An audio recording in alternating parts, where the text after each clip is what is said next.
আগে চুল কাটতে অনেক প্রবলেম করতো, অনেক কান্নাকাটি, ওই টিমারটা দেখলেই কান্না করতো। খুব সুন্দর, কোনো কান্নাকাটি না, খুব সুন্দর বাবার কুলে বসলো, আমি ওর চুল কাটলাম, খুব সুন্দর করে বসছে। এখন আমি ভাবতেছি যে না, ওরে আমি সেলুনে নিয়ে চুল কাটতে পারবো, এটাই আমার ইয়ে আসছে যে না, আমি পারবো রে। আমার ইউসুফের আর কি আগে চুল কাটতে অনেক প্রবলেম করতো, অনেক কান্নাকাটি, ওই টিমারটা দেখলেই কান্না করতো। কাটা তো দূরের কথা, ওটা দেখলেই কান্না করতো।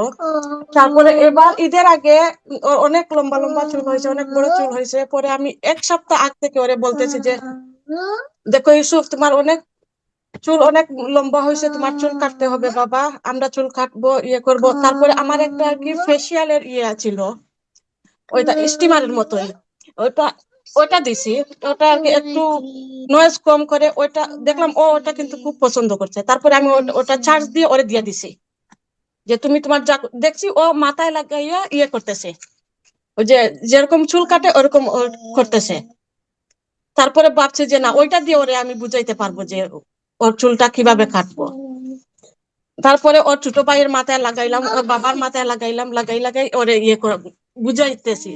এক সপ্তাহ পুরো ওরে, এক সপ্তাহ আগ থেকে ওরে বলতেছি বলি। তারপরে ঈদের আগের দিন ওর চুল কাটছি, খুব সুন্দর, কোনো কান্নাকাটি না, খুব সুন্দর বাবার কুলে বসলো, আমি ওর চুল কাটলাম, খুব সুন্দর করে বসছে। এখন আমি ভাবতেছি যে না, ওরে আমি সেলুনে নিয়ে চুল কাটতে পারবো, এটাই আমার ইয়ে আসছে যে না, আমি পারবো রে। ওকে, খুব ভালো। কোনো কান্না করলো না, কোনো ইয়ে করলো না, খুব সুন্দর করে কাটলো চুল। আমি এখন বুঝছি যে ওদেরকে যে কোনো কিছু করাইতে হলে ওদেরকে আগে বলতে হবে, ওদেরকে আগে বুঝাতে হবে যে না, তুমি ওইটা তুমি পারবা। খুব ভালো, খুব ভালো শুনে খুব ভালো লাগলো। থ্যাঙ্কস।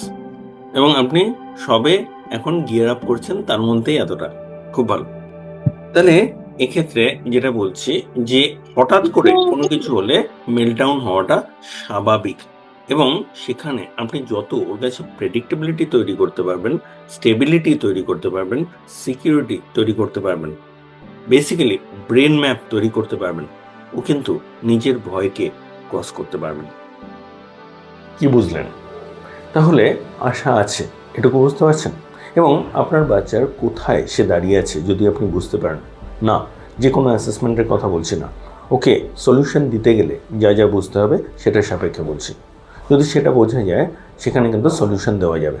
সুতরাং আপনারা যদি একটা ফ্রি ডেভেলপমেন্টাল অডিট চান, আমাদের নাম্বার দেওয়া রইল, হোয়াটসঅ্যাপে যোগাযোগ করুন, জানান যে আপনি একটা ফ্রি ডেভেলপমেন্টাল অডিট চাইছেন, আমরা অবশ্যই আপনাকে সাহায্য করব। এবং যদি আপনি আমাদের সাথে কাজ করতে চান, যদি পুরোটা কীভাবে হচ্ছে বুঝতে চান, আমাদের সেখানেও যোগাযোগ করুন, আমরা অবশ্যই আপনাকে জানাবো। নিচে ডেসক্রিপশনে ডিটেলস দেওয়া রইল, আমাদের স্ক্রিনেও ডিটেলস দেখতে পাচ্ছেন। আমরা আছি আপনার সাথে। নমস্কার।